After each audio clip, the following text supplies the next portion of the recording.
Hello children,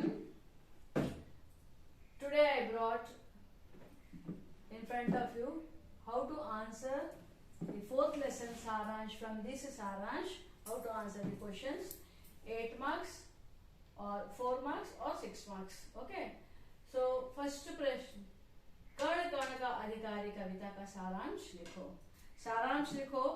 ఈ question వచ్చేటప్పుడు మీరు ఏం చేయాలి, కణ కణ का अधिकारी कविता का सारांश అని రాసి then you have to write this. Okay, ఈ సబడింగ్స్ రాస్తారు. ప్రసంగ, కేంద్రీయ భావ, భావార్థ్ అండ్ విశేషత. ఓకే, ఇవంతా కూడా టోటల్ యాజ్ ఇట్ ఈస్ మీరు రాసేయాలి. అండ్ దెన్ ఇంకో క్వశ్చన్ ఉంది. ఇప్పుడు 8 మార్క్స్ రావచ్చు. ఇది 8 మార్క్స్ మాక్సిమం పాసిబిలిటీస్. ఓకే, ఈ రెండిట్లో ఏ క్వశ్చన్ వచ్చినా you have to answer. Shri Ramdhari Singh Dinkar ji अपनी कविता द्वारा क्या कहना चाहते हैं. ఈ క్వశ్చన్ వచ్చినప్పుడు మీరు ఏం రాస్తారు, స్టార్టింగ్ పాయింట్ శ్రీ రామధారి సింగ్ దినకర్ జీ అప్నీ కవిత ద్వారా. ఇక్కడ క్యా అనేది క్వశ్చనింగ్ వర్డ్ కదా, సో ఇది వదిలేయండి, ఇది రిమూవ్ చేసేసి ద్వారా कहना चाहते हैं. ఓకే, అలా స్టార్ట్ చేసి కి అని పెడతారు. ఓకే, ఇవి ఇక్కడ ఉంది కదా, कहना चाहते हैं. इक्कड़ नीचे कंटिन्यू చేసేయండి. कि मेहनत ही सफलता की पूंजी है, मेहनत करने वाला कभी नहीं हारता, वह हमेशा सफल होता है क्योंकि वह सुख से दूर रहने पर भी पसीना बहाकर हर कार्य को सफल बनाता है. इसीलिए प्रकृति की हर वस्तु संपदा के हर कण पर श्रमशील व्यक्ति ही भोगने का अधिकारी है. ओके, ఇక్కడ దాకా రాసి ఇది రాయాలి, ఎందుకంటే ఇది 8 మార్క్స్ క్వశ్చన్ కదా. సో మీరు రాసినప్పుడు ఈ భావార్థం మనం ఇక్కడ ఇంట్రొడక్షన్ లో ఇచ్చాం, ఈ 2 సెంటెన్సెస్ రాయకండి. ఓకేనా, ఇక్కడ దాకా ఇది అవాయిడ్ చేసేయండి. ఈ पैराग्राफ నుంచి మీరు कंटिन्यू చేయండి. ओके, तो कवि कहते हैं कि कुछ लोग पाप के बल से धन कमाकर संचित करते हैं, तो कुछ लोग छल कपट धोखे से धन भोगते हैं. ओके, नेक्स्ट की पैराग्राफ पर रायाली. कवि श्री दिनकर जी कहते हैं कि मनुष्य समाज का एकमात्र भाग्य का आधार तो केवल श्रम और भुजबल है. सारा संसार यहाँ तक कि धरती आसमान भी उनके लिए आदर से झुक जाते हैं. श्रम ही जीवन की असली संपत्ति है. अर्थात कवि कहते हैं कि जिसने श्रम करके यानी पसीना बहाकर काम किया उसे पीछे मत रह जाने दो. श्रम करके जिसने प्रकृति पर विजय पाई है उसे ही सबसे पहले सुख प्राप्त करना है. प्रकृति में जो भी संपदा या पदार्थ है वह केवल मनुष्य की अर्थात समस्त लोगों की संपदा है. ఇది 8 మార్క్స్ క్వశ్చన్ కాబట్టి మీరు ఇక్కడ దాకా ఈ पैराग्राफ కూడా రాయాలి. ओके, प्रकृति के कण कण पर मानव का ही अधिकार है, परंतु पहले तो श्रमशील व्यक्ति ही उसे भोगने का अधिकारी है. That's all. ఇక్కడ దాకా రాసేసి ఇది ఇంకా అక్కర్లేదు, సరేనా. అలాగే ఇప్పుడు 4 మార్క్స్ కానీ లేదా 6 మార్క్స్ ఎంతకైనా రావచ్చు. 2 మార్క్స్ అయితే ఇంకా షార్ట్ గా రాయాలి. ओके, तो कवि मेहनत करने वालों को सदा आगे रखना चाहते हैं. क्यों? ఎప్పుడు కూడా ఆన్సర్ మీ క్వశ్చన్ తోటి స్టార్ట్ చేయండి. Very easy to identify which question you have return. Okay, and it will be A mark gainer for you. So ఎక్కువ మార్క్స్ వచ్చే అవకాశాలు ఉంటాయి. ఎక్కువ మార్క్స్ అంటే 4 కి 4 అట్లీస్ట్ 3.5 4 వస్తాయి. ఓకే, कवि मेहनत करने वालों को सदा आगे रखना चाहते हैं क्योंकि. ఓకే, ఇక్కడ మీకు అర్థమయ్యే ఉంటుంది కదా దీని మీనింగ్. మెహనత్ करने वालों को కష్టపడే వాళ్ళని ఎప్పుడు కూడా ముందు ఉంచమని చెప్తున్నారు. సొసైటీ అంతటితో కూడా ఆయన రిక్వెస్ట్ చేస్తున్నారు. ఎందుకు క్యూ అంటే because this is 4 marks question. Okay, queue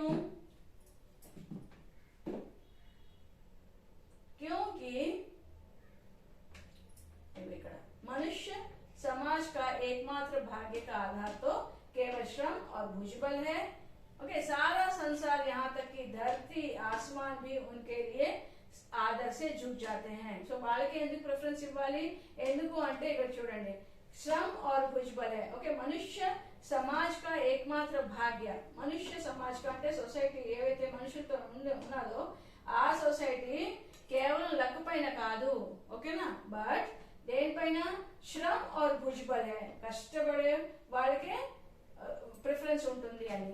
सारा संसार यहाँ तक कि धरती आसमान भी उनके लिए आदर से झुक जाते हैं. ప్రతి ఒక్కరు అంటే even earth, mother earth and even the sky వాళ్ళకి రెస్పెక్ట్ తో అన్నమాట. కష్టపడే వాళ్ళని చిన్న చూపు చూడకుండా they respect. Okay, so Shram ఈ జీవన్ కి అసలు సంపత్తి है. అందుకే కష్టపడే వాళ్ళే యాక్చువల్ గా సంపత్తి మీన్స్ వాట్ మనీ. ఓకేనా, అసలైన సంపద అని అర్థం. अर्थात कवि कहते हैं कि जिसने श्रम करके यानी पसीना बहाकर काम किया उसे पीछे मत रह जाने दो. సో ఎవరైతే కష్టపడి ఆర్జించారో వాళ్ళని వెనకాతలు ఉంచకండి. ओके, श्रम करके जिसने प्रकृति पर विजय पाई है उसे ही सबसे पहले सुख प्राप्त करना है. ओके, ఇప్పుడు ఇది డిపెండ్స్ అపాన్ ఎంత ఆన్సర్ రాస్తారో depends upon your marks. 6 marks అనుకోండి, ఇంకొంచెం ఎక్స్టెండ్ చేయొచ్చు. ఎందుకంటే ఎంత చేసినా మీకు ఇందులో సారం ఏమిటి అంటే ఇదే సారాంశ్, ఇంతే. ఎందుకంటే ఎక్స్ట్రా మీరేం రాయక్కర్లేదు, depends upon marks. Okay, so అది మీరు చూసుకోవాలి. అండ్ రిగార్డ్ ఇంకోటి ఏంటంటే కవి ఇక్కడ చూడండి, ఫర్ ఎగ్జాంపుల్ కనకన కవిత का सारांश लिखो अन्ना లేదా శ్రీ రామధారి సింగ్ దినకర్ జీ अपनी కవిత ద్వారా क्या कहना चाहते हैं. రెండిటికి మీనింగ్ ఒకటే, అవునా కదా? సారాంశ్ అంటే ఏమిటి రాయమన్నారు, అలాగే ఆయన కవిత ద్వారా ఆయన ఏం చెప్పాలనుకుంటున్నారు. సో రెండు మీనింగ్ ఒకటి కాబట్టి ఇందులోంచి మీరు రాయొచ్చు. రెండోది ఇక్కడ 4 మార్క్స్ కానీ 2 మార్క్స్ అయితే 3 లైన్స్ రాస్తారు.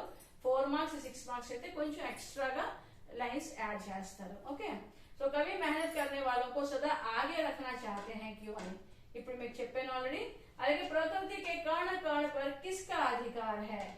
ఇక్కడ మాత్రం మీరు ఏం చేస్తారు, ప్రకృతి के कण कण पर ఇది అది ఒకటే, బట్ प्रकृति के कण कण पर किसका अधिकार है. अगेन ఇక్కడ क्वेश्चनिंग वर्ड किस.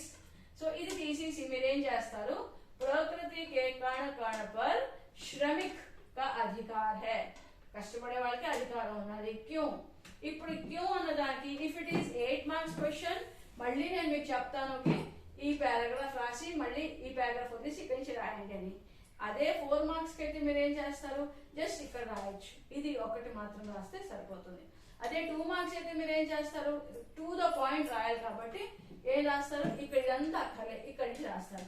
मेहनत करने वाला कभी नहीं हारता, वह हमेशा सफल होता है क्योंकि वह सुख से दूर रहने पर भी पसीना बहाकर हर कार्य को सफल बनाता है. इसलिए प्रकृति की हर वस्तु संपदा के हर कण पर श्रमशील व्यक्ति ही भोगने का अधिकारी है. ओके, సో అయితే మీరు ఇందులోంచి మీరు రాస్తే లాభం ఏంటంటే you will get marks, half mark maximum 1 mark cut అవుతుంది, but you will be gaining marks. Okay, so that is the reason I gave you this saransh, and from this only you can write answer all the questions. That's all children for today. Next we will meet in our next video. धन्यवाद.